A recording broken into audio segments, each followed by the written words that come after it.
Bem-vinda a bordo, meu nome é Letícia Cosmos e hoje eu tô aqui para trazer para vocês um pedacinho extra da teoria de Luna que eu cheguei a gravar antes de começar a adentrar na história propriamente dita da teoria. Só que o vídeo que já estava comprido estava muito comprido, com esse trechinho lá junto. Então eu resolvi extrair esse trechinho e postar separado nesse vídeo extra. Mas eu achei que realmente era bem importante eu postar de alguma forma essa parte da teoria. Eu gostei muito de explicar isso. Eu já vi a teoria das cores sendo explicada diversas vezes por várias pessoas, mas ela sempre foi até um pedaço e as pessoas não concluíam o pensamento, então eu tentei concluir esse pensamento e eu acho ela muito importante, principalmente para reforçar a questão do vínculo que eu menciono a respeito da Olivia e da Regine no vídeo anterior, que pra mim é um ponto chave, é um ponto muito importante da história. Então por isso, fiquem aí com o trechinho da teoria das cores. Antes da gente adentrar aqui na minha teoria simplificada do Lunaverso, que é o que eu acho que é essa história que está sendo contada, eu queria repassar com vocês um pouquinho sobre a teoria das cores, que eu acho que essa é uma teoria muito importante. As meninas já falaram diversas vezes que as cores são importantes. Existe uma música que é Colors, que é sobre cores, então elas estão reafirmando o tempo todo que essas cores são importantes. A gente sabe que na luz visível, que é um dos temas recorrentes nas letras das músicas do Luna a respeito da luz, a gente tem dentro do espectro visível as nossas 7 cores principais do arco-íris. É claro que ali no meio, isso é um espectro, então existem subcores ali no meio. Mas essas cores vão desde o vermelho até o roxo. E todas essas cores possuem um comprimento de onda específico e uma frequência. Abaixo do vermelho, a gente tem o infravermelho, a gente tem as ondas de rádio. Acima do roxo, a gente tem o ultravioleta, a gente tem os raios X, os raios gama, a gente tem os raios cósmicos. É importante lembrar que no espectro da luz visível não existe rosa. O rosa é uma cor especial. E o que eu quero dizer com isso? Isso quer dizer que o rosa não existe? A gente enxerga o rosa porque ele é a combinação de outros comprimentos de onda.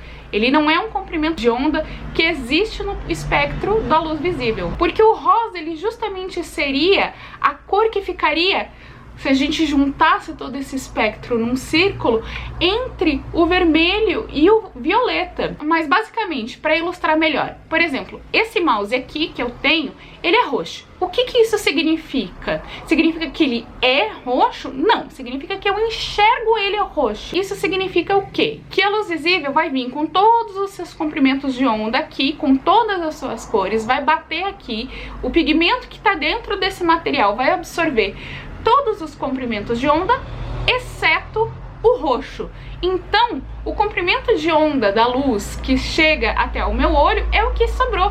Ele vai vir aqui no meu olho, e o meu olho vai interpretar isso como roxo. Então, por exemplo, esse tapetinho aqui que eu uso para artesanato, ele é cor de rosa. O que isso significa? Significa que o comprimento de onda que ele mais absorve é o verde. É só o verde? Não, ele absorve tudo que tá ali ao redor. O amarelo, da parte do azul. É por isso que às vezes a gente enxerga tons de rosa que são mais amarelados, mais alaranjados, ou às vezes mais violáceos, mais ou menos como um fúcsia. Então, os comprimentos de onda que basicamente sobraram de quando a luz bateu aqui e eu enxerguei ela no meu olho, é a combinação do vermelho e do roxo. Quando esses dois comprimentos de onda chegam aqui, o meu olho interpreta isso como rosa. Eu falei pra vocês que se a gente pegasse esse espectro da luz e a gente tentasse fazer um círculo com ele, porque a gente teria ele no meio, no encontro do violeta com vermelho, poderia ser o rosa, mas que na verdade não é, porque ele não está dentro do espectro da luz visível.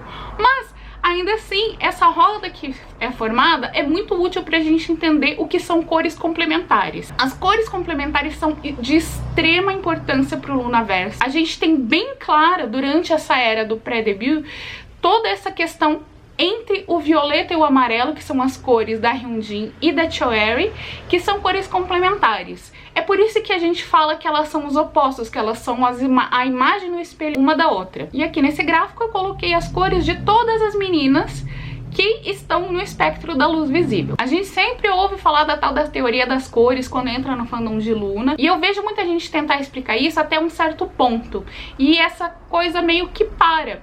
A gente tem que sempre lembrar que o laranja é o oposto do azul, então existe uma conexão que é maior e, tipo, inexplicável para essas meninas.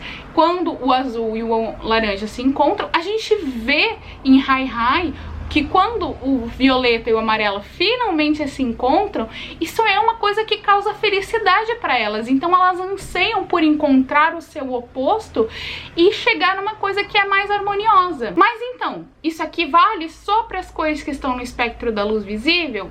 E as outras 4 meninas que não estão aqui? Como você explica isso, Letícia? Vamos lá. Eu falei pra vocês que a Redin era uma cor especial, que o rosa era uma cor especial. E o que acontece com esse rosa quando a gente adiciona mais branco, adiciona mais luz, ou retira a luz, adiciona mais preto? A gente tem a formação de 2 outras cores, que é o rosa bebê, da Vivi, e o burgundy, o grená, da Ivy. É por isso, por exemplo, que a Vivi e a Ivy estão sempre procurando uma pela outra, porque as duas são cores complementares. Elas são cores derivadas a partir do rosa? São, mas ainda assim elas são o oposto. E agora faltou uma menina. Como eu explico a Olivia dentro de tudo isso aí? Muito se especulou a respeito da cor da Olivia logo que ela foi introduzida. É o preto? É o branco? É o cinza? É o quê? A cor dela é basicamente o prata. Para fins de explicar toda essa questão das cores, a gente considera a cor dela como o cinza. E o que acontece se eu pegar aquele rosa vívido e retirar toda a saturação dessa cor, e eu retirar toda a cor dessa cor? Eu chego aonde? No cinza da Olivia. Então, quem é o parzinho da Olivia nisso tudo? É a Redin. Todo mundo aqui tem o seu parzinho, tem o seu oposto, e todo mundo tá querendo encontrar o seu oposto. É por isso, por exemplo, que a gente sempre vê a Go-On e a Chu juntas. Por quê? Aqui eu coloquei a Chu nesse alaranjado, nesse red orange. Aí você vai me dizer, ah, mas a cor dela é pêssego. O que é o pêssego se não esse alaranjado adicionado com um pouquinho mais de claridade, um pouquinho mais de branco? O Wedding Green é exatamente esse verde água com um pouquinho mais de branco. Então elas são opostos, sim.